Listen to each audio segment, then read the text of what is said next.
Hello everyone and welcome to the New York Empoleon Week 3 Team Builder. It's not the battle. Team Builder for the GBA Season 9. Now we have picked up our first win in the main league against Kyle A. And this week we are taking on our in-division rival Tup and the Pittsburgh Pirattatas. If you've never seen Tup before, it's funny to say this because I'm probably the smallest channel in the league.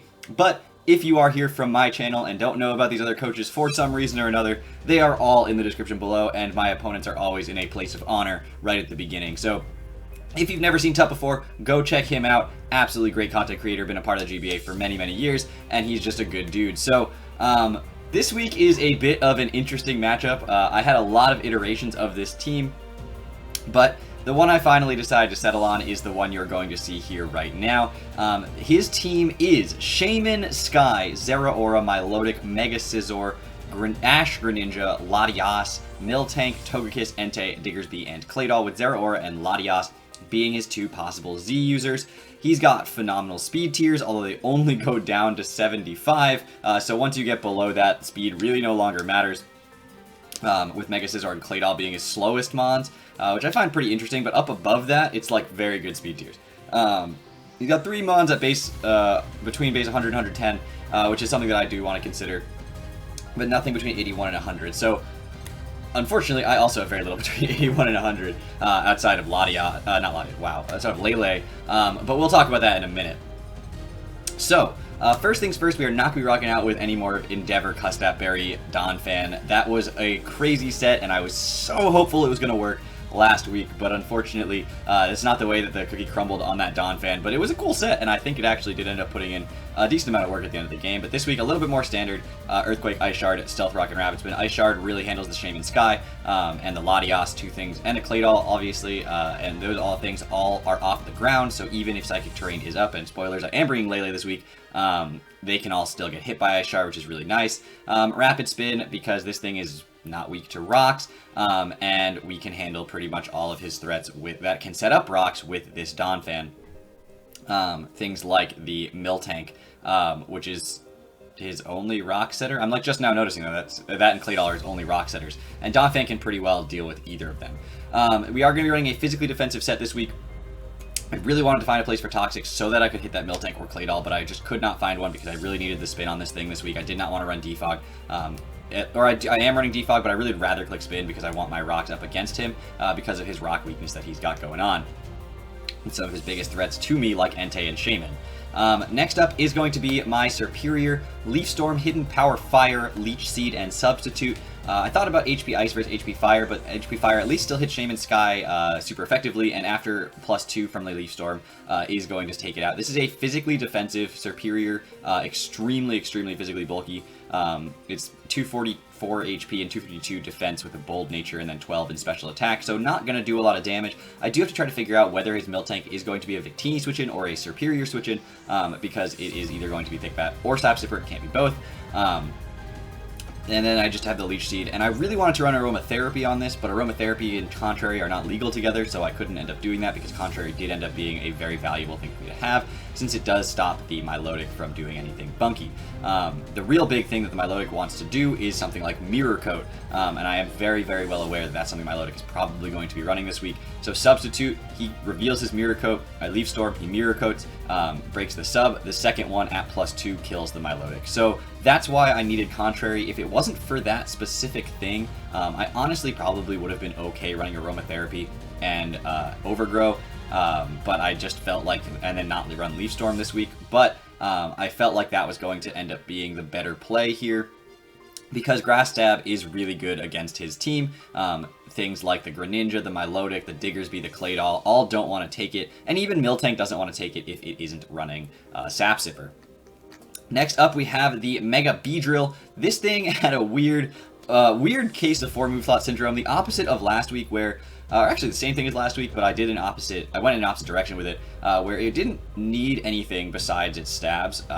U-turn and Poison Jab were plenty. X-Scissor gives me a bit of a stronger attack that can allow me to get Okos on things like the Claydol, and you know, that's and does more to Shaman than U-turn, but Poison Jab is still very free there. But if I think he might go Mega Scissor, like X-Scissor just gives me a little bit more freedom with that. Since I do outspeed the Mega Scissor, he could Bullet Punch. Obviously, that doesn't take me out. One from full doesn't take me out, but that knockoff is there just for general purposes here. And I think that Beedrill, I really wanted to run T-Spikes, but I just couldn't find a place for it, which is funny because it's like, I didn't really need X-Scissor, it's kind of duplicating with U-turn, but at the same time, going for a bug-type attack on something like the Latias or the Claydol that doesn't force me to switch out is actually kind of nice, and then knockoff is just great utility against any team, so it was like this weird, like last week I was like, oh, I don't need these moves, so I just won't run them, I'll run Defog and Toxic Spikes, and this week it was like, well, I don't need these moves, but I want them, so I ended up with this weird 4-move slot syndrome, but Beedrill, wow, that's when Beedrill has real 4-move slot syndrome. Beedrill is going to be mostly a U-turn spammer, just trying to give me momentum the same way that it was used last week, which I think actually is a very valuable way to use Beedrill, because it is one of the fastest U-turners in the entire game, and is able to outpace the Zeraora, which is the speed that I'm running, which means I had to run Jolly, which is unfortunate, but it is what it is. So I am going to outpace a non-Scarf Zeraora and everything slower. I'm going to watch out for something like a Scarf Latias, or a Scarf Diggersby, which can potentially outspeed me if he is running enough speed to do so. But conveniently, this Beedrill also does outspeed, actually it does outspeed a Scarf Diggersby as well. I forgot that I calced that. Diggersby and Zeraora, Diggersby speed ties with Zeraora when Scarf. So this thing outspeeds that, which is amazing, because Diggersby quick attack, I have a Lele, so I don't have to worry as much about that. Next up, we are going to be running the Zapdos with Calm Nature and Static. So the other things that are physical walls, this thing is a special wall. It does come in on the Scizor as well. It does have a decent amount of physical bulk, but Roost, Defog, U-turn, and Heat Wave. I just saw how much value U-turn had to me last week. It just allowed Zapdos to basically never have to fear anything. So instead of running Electric Stab that gets completely walled by the Zeraora, I can bring this thing in and click Heat Wave. I can click U-turn on the Zeraora, see what he wants to do. Or if he wants to go out into something like the Entei that is going to be able to take a hit, or the Miltank that is going to be able to take a hit, I can U-turn out on the turn that he switches in and be able to get really good momentum on that. Roost is the one thing I really wish I had on Zapdos last week, but it did have an Assault Vest, so that was not an option. But this week I'm running Leftover, so I don't need to worry about that. And then Defog, if my Donphan does go down and he is setting up tons of hazards on me with things like the Ash Greninja being maybe a dual spike setter, or Diggersby being a spike setter, or Miltank setting up rocks, this thing is going to be able to be a secondary option, but I really would rather keep my own Stealth Rock up than I would get rid of my own hazards here. So that is important, but I have it as a secondary rocker, or a secondary removal, but I don't think I'd rather not use it if I don't have to. If I don't have my rocks up, Defog is perfectly free for me, and then I can usually just Roost after that, and then U-turn away.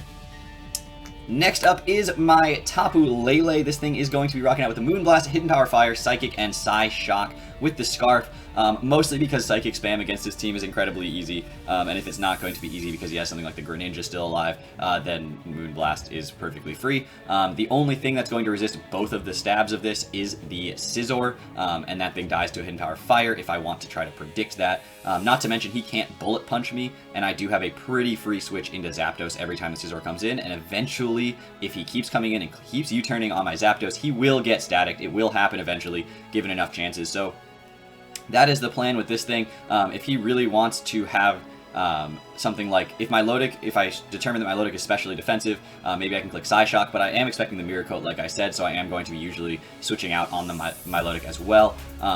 But really the only thing that I would click Psyshock on over Psychic is the Entei if it is Assault Vested, or the Togekiss if it is super specially bulky, because those two things don't appreciate the other side of the spectrum, depending on which side they invest in. So those are the two things I would probably rather click Psyshock on. Most of the time, I'm just going to come in. If Greninja's not there, then I click Psychic. If Greninja is there, then I click Moonblast. If he goes Scizor, which I expect, I go Zapdos. I can Roost off any damage, and I threaten him with a Heat Wave, so he has to switch out, and I can U-turn anyway. And I also have the option of just getting a Static on him, which would be super great. So finally, we are going to be ringing Dialga, so we are going to be using both of our Ubers for the first time this season here in Week 3. Aura Sphere, Ice Beam, Thunderbolt, and Substitute. I know he has the Zeraora, so I kind of wanted to run Earth Power, but to be fair, the Zeraora does not love taking any hit from this thing, and this thing switches out if it doesn't have a sub up if the Zeraora is in it no matter what, because I'm not taking a close combat from a Zeraora very well at all, and I have things like Zapdos that don't mind it nearly as much. and the Donphan, which definitely doesn't mind it nearly as much. So I didn't really think the Earth Power was as necessary, since that's just, it's good coverage for the Entei and the Zeraora, but those are two things that really scare me anyway. Sub, honestly, against the Milotic, going for a Mirror Coat, click Sub, click Thunderbolt, Milotic's taking 50%, he breaks the Sub, then I can click Thunderbolt again. If he's very specially bulky, then I click Sub again. He can't break the Sub. I have enough HP. I know it's level 60, but I am rocking out 204 HP so that when I substitute, I have 51 HP subs, so that his Miltank can't break them with Seismic Toss, and then I can click Aura Sphere. It also allows it so that, conveniently, Milotic has a 25% chance to break my sub with 2 Scalds, and it's a guaranteed, I think it guarantees breaks it with 2 Ice Beams, but doesn't break it with 1. So, Milotic, not as much of a threat. If I have a sub up and Shaman comes in, yeah, he can click Earth Power, I click Ice Beam. If Zeraora comes in, yeah, I don't have perfect coverage for it, but Ice Beam is still pretty solid damage on that. And then the Mega Scizor doesn't want to take an Aura Sphere or a Thunderbolt. And so nothing really loves this thing behind a substitute. And I have coverage for a huge amount of his team. The one Mon that I really don't specifically cover being the Zeraora, and that's fine. I honestly don't mind that so much. So that is my 6 Mons. That's what the team we're going to be bringing against Tup this week. Hopefully all goes well and we are able to pick up a win in this division, in the first of our 3 in-division games that do matter just a little bit more than the other ones in some level, because if we do beat our in-division opponents, we should be able to make playoffs, which would be actually the goal of the season, funnily enough. So I hope you guys are enjoying. I will keep you guys posted so that tomorrow you guys know that this battle is going live, and I will see you guys then. That is not my usual outro, but we're going to roll with it. Thank you all so much for watching. I will see you guys tomorrow. Take care, everybody.